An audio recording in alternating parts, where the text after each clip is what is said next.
Exodus chapter number 1. Exodus chapter number 1. I'm going to read the first 14 verses here. The Bible says, "Now these are the names of the children of Israel which came into Egypt. Every man in his household came with Jacob: Reuben, Simeon, Levi, and Judah, Issachar, Zebulun, and Benjamin, Dan and Naphtali, Gad and Asher.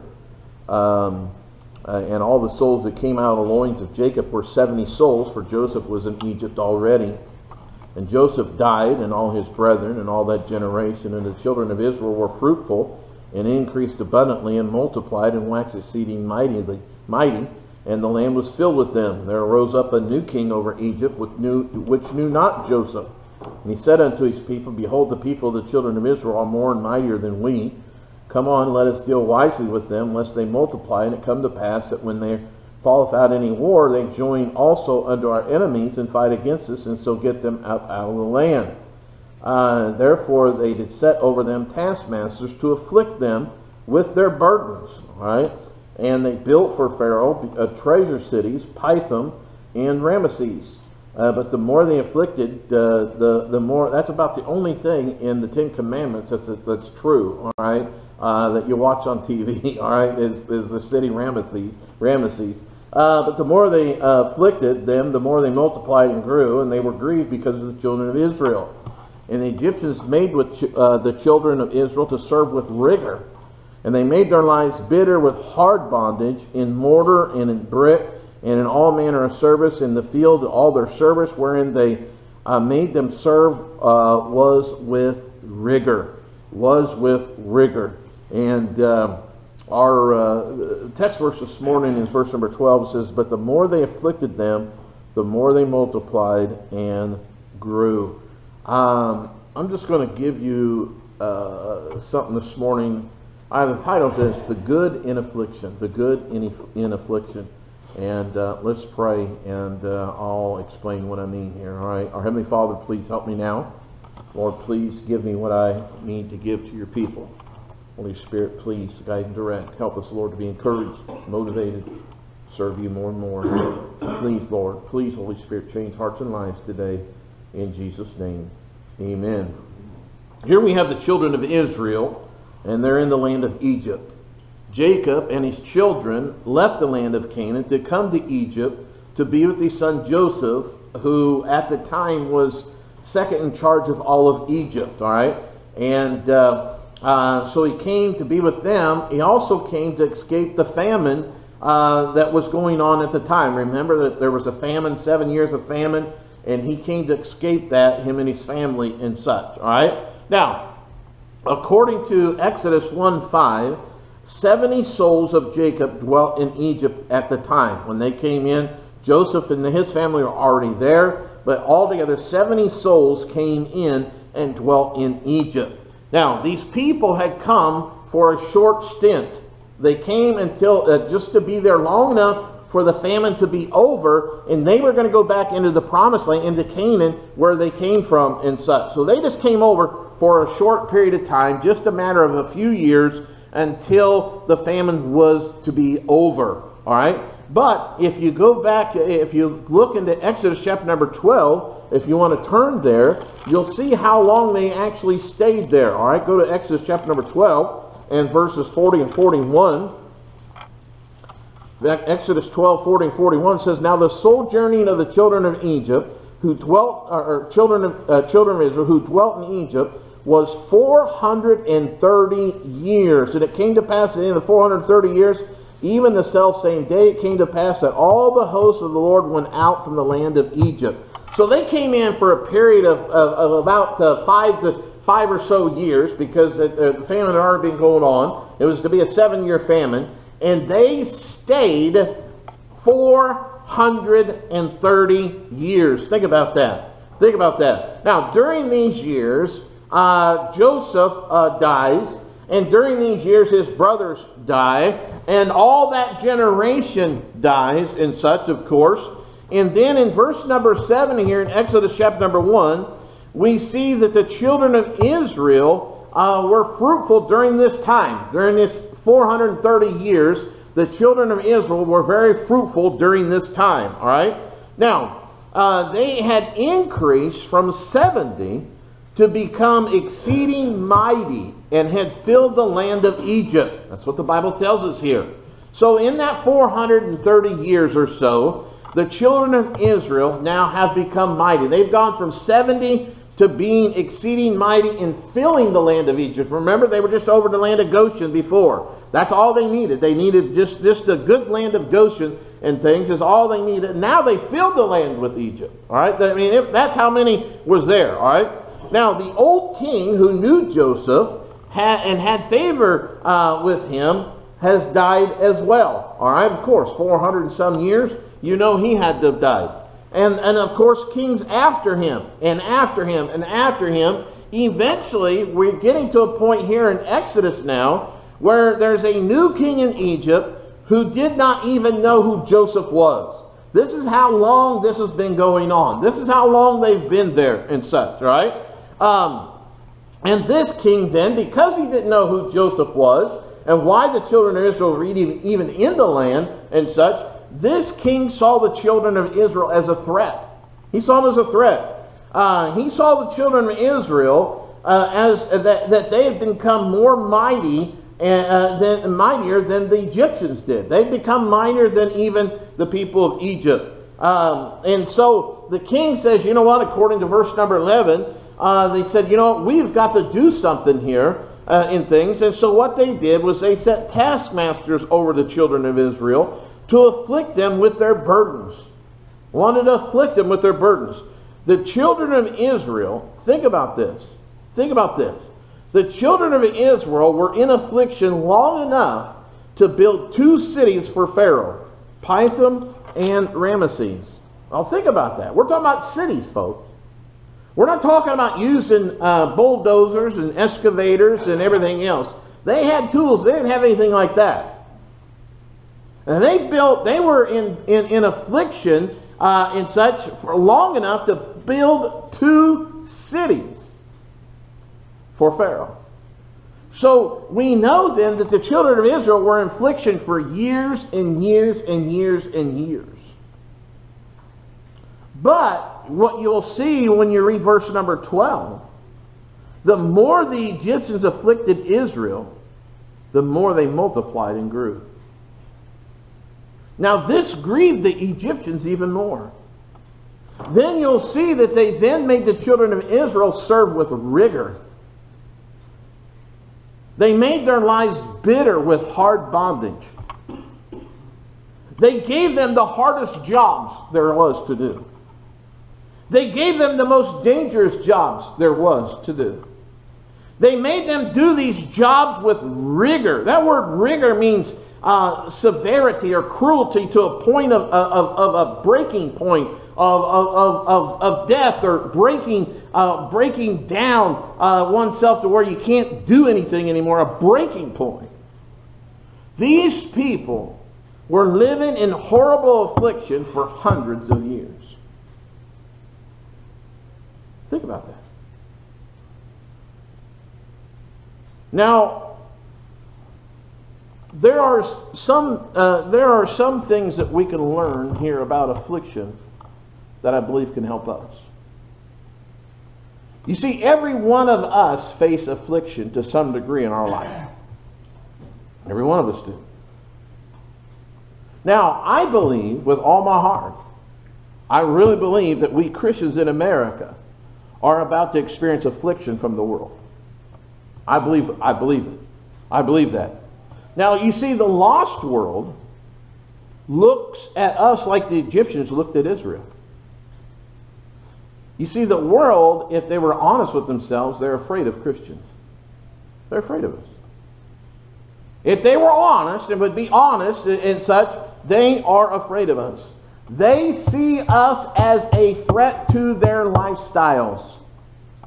They see us as a threat to their happiness, to their pleasures, to their things, and to their lives. They see us as a threat.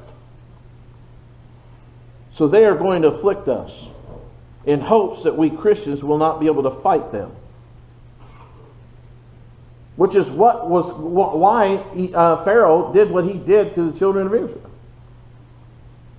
Look, Every one of us understands that affliction is not a good thing. When we think of affliction and such, we probably would, if we thought about it, would have a difficult time finding anything good about it. We really would. I mean, when you think about affliction, I don't know. We don't think of anything good. We always think of the bad in the affliction, because it is. It's not pleasant. But this morning, what I want us to do, I want to help you find good that can come from the awfulness of affliction.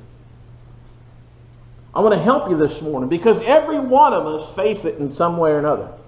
Even if we don't face it from the affliction of the world that they might put upon us. You do go through hard times. You do go through affliction at times.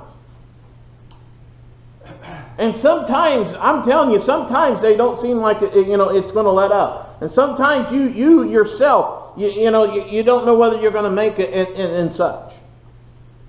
But I want to show you this morning that good can come from the awfulness of affliction.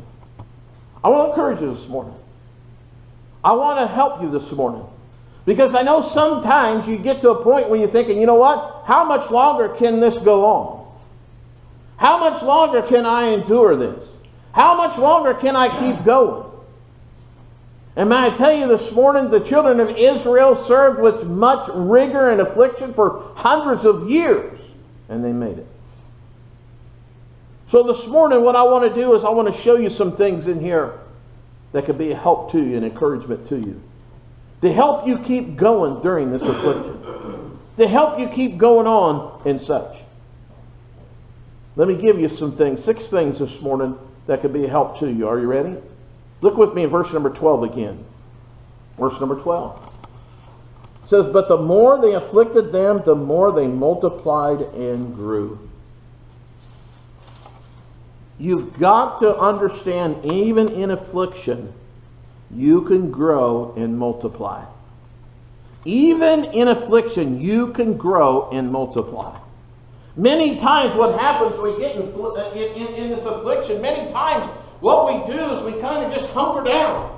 Many times we just kind of just hunker down and we think, you know what? I can't get ahead during this affliction. I just got to try to do everything I can just to persevere on. And we don't try to increase. We don't try to multiply. We don't keep going and going and going and trying to increase because we got it in our head because we're in affliction. There's no way it's going to happen. There's no way I can come out of this a whole lot better off. There's no way I can multiply in this. There's no way I can increase in this. There's no way I can be much better now at the end of this than I am now. There's no way.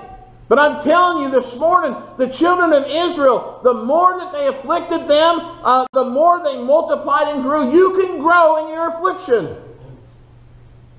You can grow. Don't sit down and hunker down and say, I'm just going to ride the storm out. Don't sit down and say, okay, my goal is just to keep what I've got. My goal is just to get out of this alive. My goal is just to survive this thing. No, no, no, no, no. During your affliction, you can grow. You can increase during affliction. You can do it. You can do it. Don't hunker down. Don't just say, I'm just going to persevere. I'm just going to try to do everything I can to survive. No, during that affliction, you can grow and you grow. You work hard and you keep going and you keep going and you keep growing because you can grow and increase. Not only that, look at verse number 20.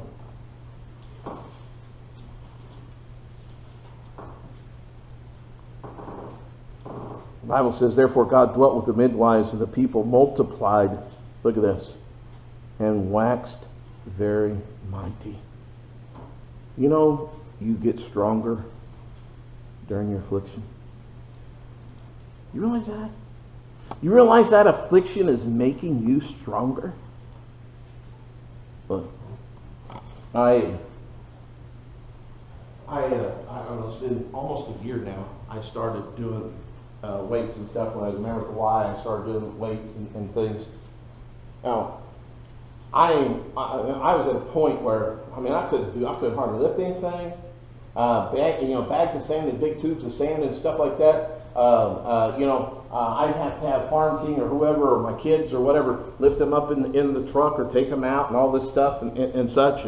And because they could get up to 100 pounds or so wet and everything. Anyway, been working out and things and so this was it Friday night with the snow and everything coming in. I had bags of sand in the garage there. My kids weren't anywhere around, and I'm thinking, okay, how am I going to get that sand in the truck? How am I going to do it? And I thought, okay, what am I going to do? Well, I took them out, and I think, oh boy, this ain't going to go well. I picked the bag of sand up and just threw it in there. Now, a year ago, I couldn't have done that. A year ago, I'd have been in traction. A year ago, I couldn't even have lifted it up.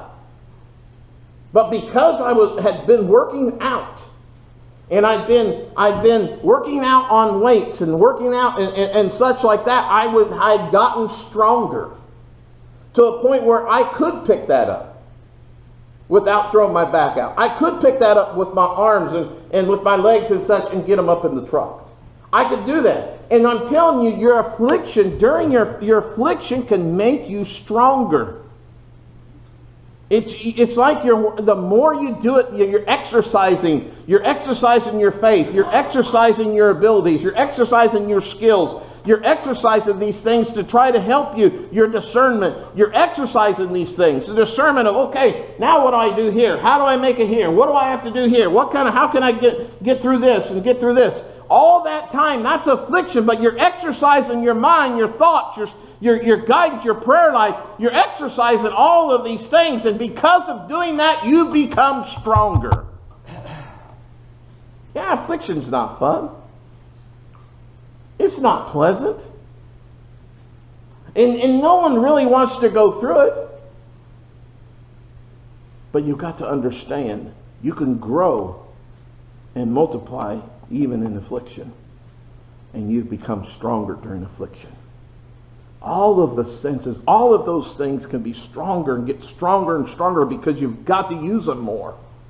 It's easy, as far as using your mind. If you got a budget and your budget says, okay, my income is this much, is $1,000 a month, and I've got an outgo of $500 a month, and you got $500 difference there of income extra. You don't have to do much thinking on how to pay your bills and stuff.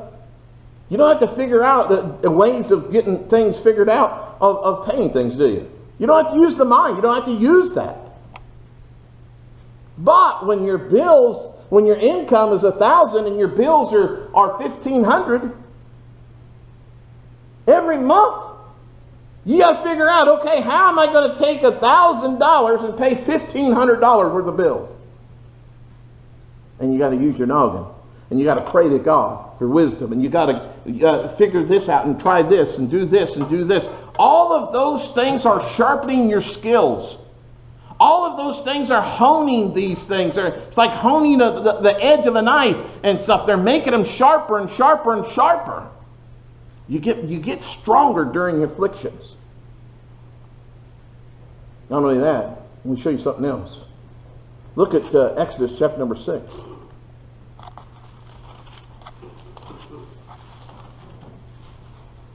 Verse number 1. The Bible says, and the Lord said unto Moses, now shalt thou see what's the next word?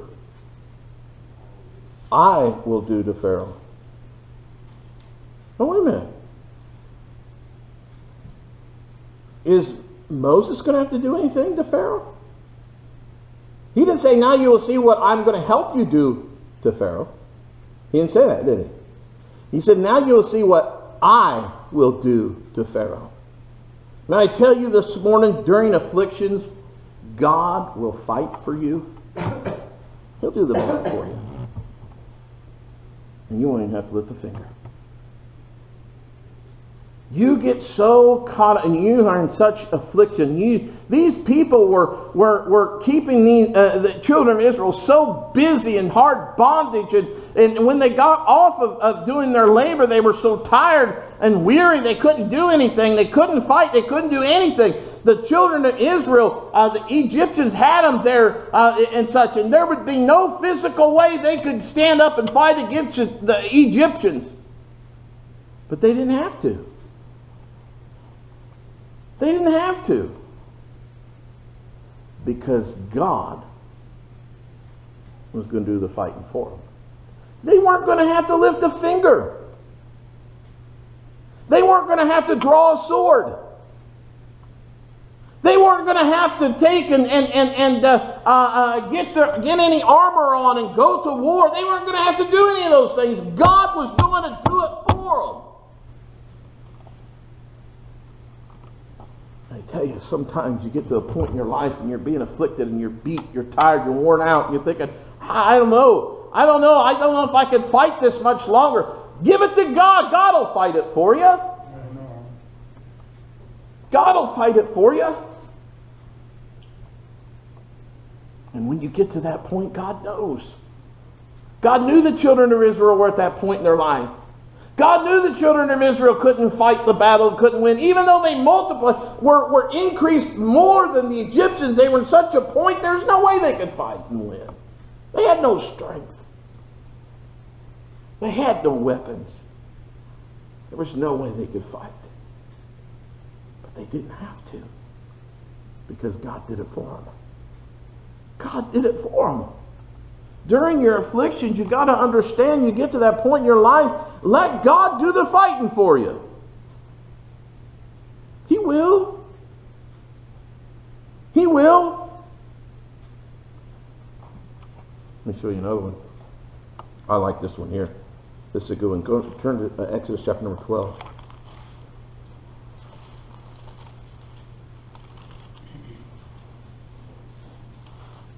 Verses 31 through 36.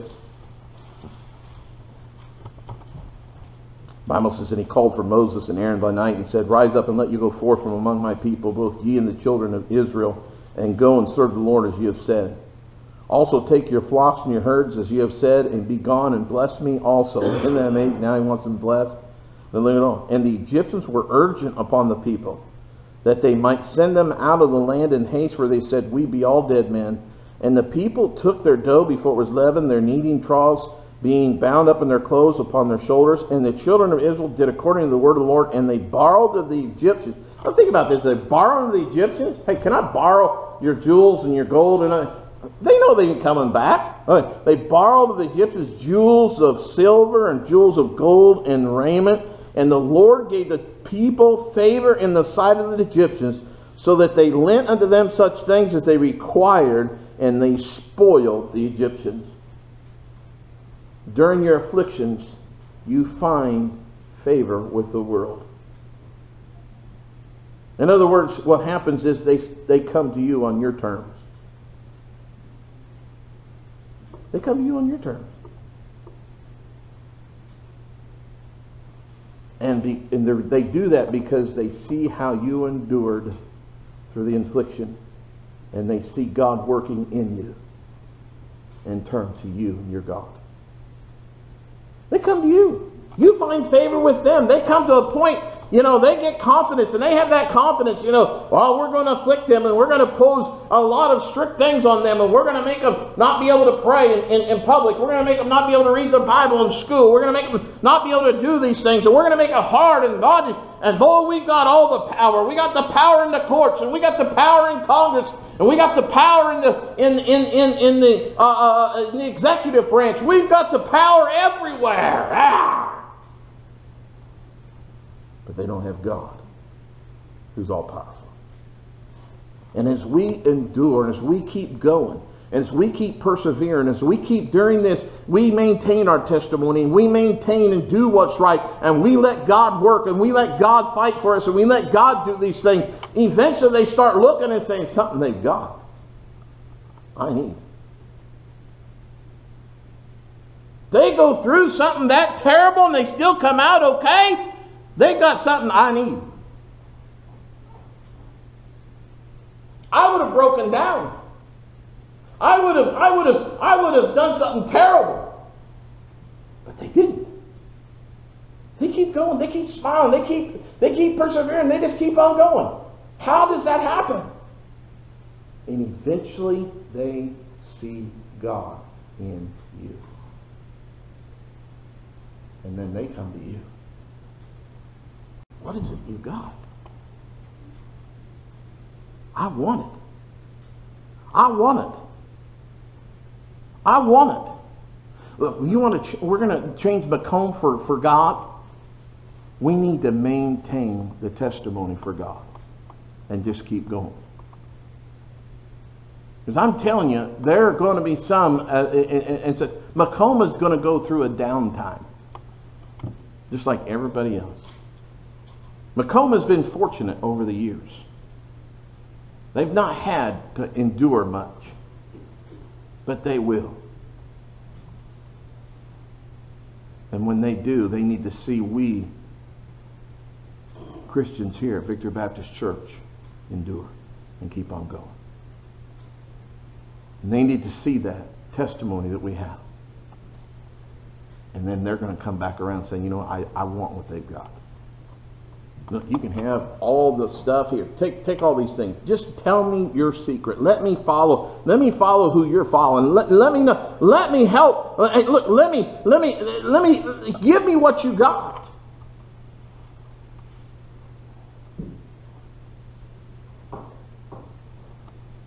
You keep showing those around you and manifesting God even during your afflictions. And maintain that testimony. Let God work in your life. You're going to have people coming in here saying, wow, this is a place where God, these people here are different. There's something about this place. There's something about, they got something that none of these other places got. I want it. That's what's going to change Macomb. That's what's going to change Macomb. I'm telling you, those are the things that can change Macomb, and it happens when we're in those afflictions. Let me show you something else. Go back to Exodus chapter number 2, verse number 1.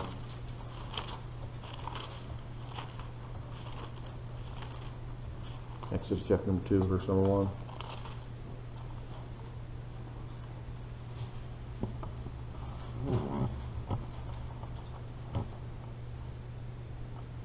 There went out a man to the house of Levi and took to wife a daughter of Levi, and the woman conceived and bare a son.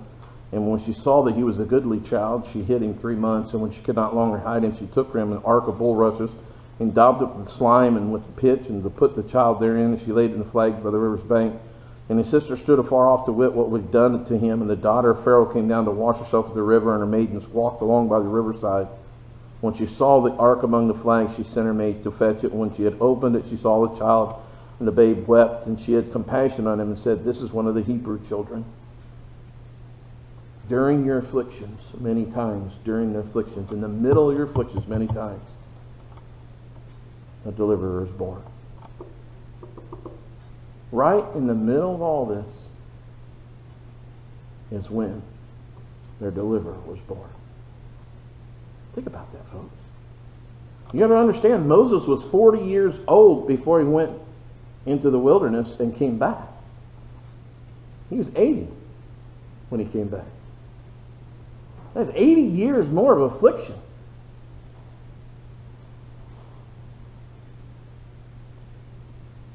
What you don't know is many times during your affliction, a Savior is born. A liberator is born. This last week when we went to Texas, we come back through, we wanted to stop at Cape Girardeau. That's where I pastored for 4.5 years. And there was a family there, a young lady that was raising 3 children. And they started coming to church. They gotten saved and baptized, started coming to church. And she had 2 twins. They were I don't know, 7 or 8 or 9 at the time, and a little older daughter. And to be honest with you, in Cape Girardeau, it was affliction from week 8 until we left. 4.5 years. 4.5 of no let-ups.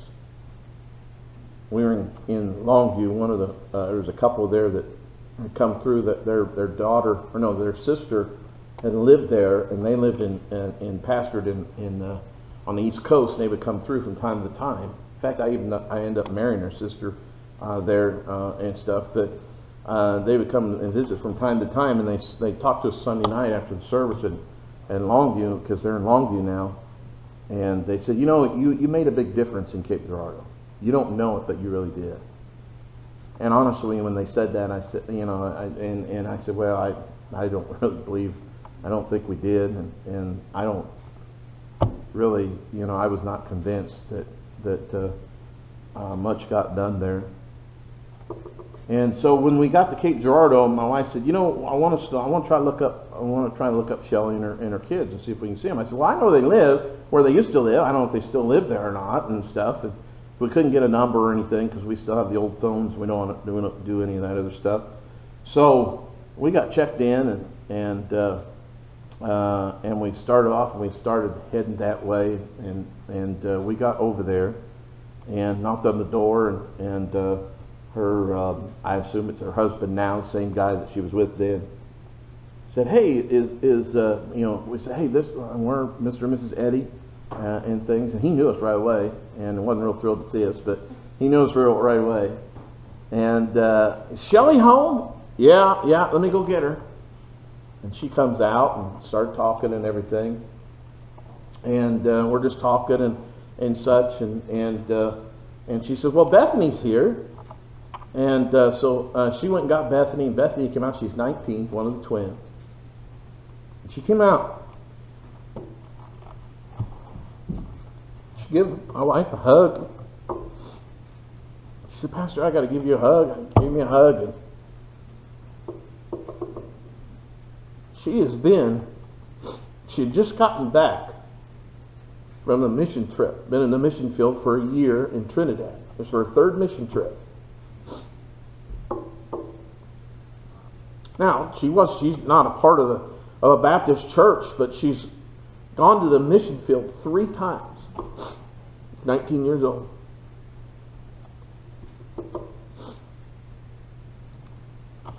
Wife and I left. Tears began to come down my eyes, and I'm thinking, something happened. There was a difference. Somebody serving God. During our affliction, during that hard time, the difficult affliction that we had, somebody came out of that. Somebody's life was salvaged and is serving God now. That would not be. And I tell you, many times what we don't understand, and we're battling, and we're in these things, is what we don't know is right there amongst us many times during these afflictions, there's going to be somebody that's going to be changed, and somebody's going to be changed for God in a mighty way, and it's going to make a difference in the world for God. It could be another Moses. It could be a D.L. Moody. It could be a Spurgeon. It could be anybody. It could be another Bethany. It goes to the mission field. She had to leave because their church was getting ready to feed people. They had a supper that they would feed people. She was getting ready to go up and help feed people that didn't have food. I'm telling you, you don't know. And I know you think sometimes, oh, this is rough. I don't know if I could keep on going and keep on going. I tell you, you got to keep going. Because there might be somebody in your midst right then that you are affecting, that can and will be used by God in a great way one day.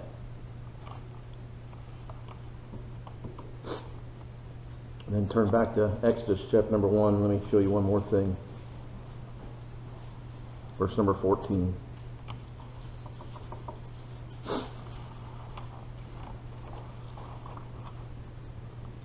The Bible says, and they made their lives bitter with hard bondage in mortar and brick and all manner of service in the field. And in all manner of service in the field, all their service wherein they made them serve was with rigor. The children of Israel kept building during their grief and their affliction. And then God blessed. Here we see that the Egyptians made their lives bitter.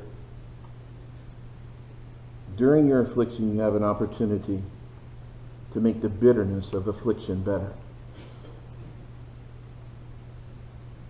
During your affliction, you have an opportunity to make the bitterness of that affliction better. Because they persevered and kept going. Because they turned back to God, and God then made that bitterness better. You can allow the bitterness of that affliction to make you bitter or better. It's up to you. You can allow that to make you a bitter person and turn back from God and go away from God and get mad at God. You could become a mad yourself and bitter yourself at others and situations and everything else. Or you could choose to say, I am not going to make the bitterness of this affliction make me bitter. I'm going to make it better. I'm going to be better because of this affliction. It's your choice. It's your choice. What do you want? So you know what I'm going through? No, I don't. Well, I kind of understand what some of you go through because I've gone through it. But the truth of the matter is, what we're going through is nothing compared to hundreds of years of what the children of Israel went through at this time. Hundreds of years. Think about it. Many times our afflictions don't last but a short period. But even if it's a year or 2 years or 3 years, that's still nothing compared to hundreds of years. Generations and generations and generations of hard bondage, of serving rigor. Look, if you're not facing afflictions in your life right now, you will. And all those afflictions, there's going to be different degrees of it. Some is going to be some affliction and it's not going to be terrible. Some is going to be worse than others. But every one of us are going to go through afflictions. Now it's up to you. You can hunker down during those afflictions and feel sorry for yourself and have the pity party and everything else if you want to. Or you can find good during those afflictions.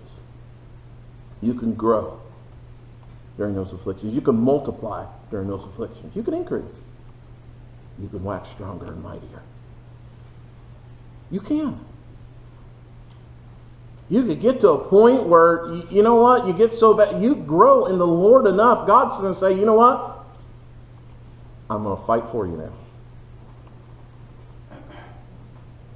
You get to a point in your life where you could say, the people look at you and say, I want what you got. You're different. There's something about you. What is it? How do you do it? But you have a choice. Take the bitterness of affliction and become bitter, or take that bitterness and say, you know what, I'm going to be better for it. It's your choice. Let's pray. Our Heavenly Father, thank you for your goodness. Lord, I believe we all in here have faced it, and I believe we'll face it more and more, afflictions. Maybe not to the point of what the children of Israel faced, but Lord, if they can get through it, so can we. Good can come out of theirs, good can come out of ours. A lot of it's just our attitude and the way we look at it. Help us, Lord, please, I pray. Encourage and uplift. Please, Lord, speak to every heart. Bless, I pray.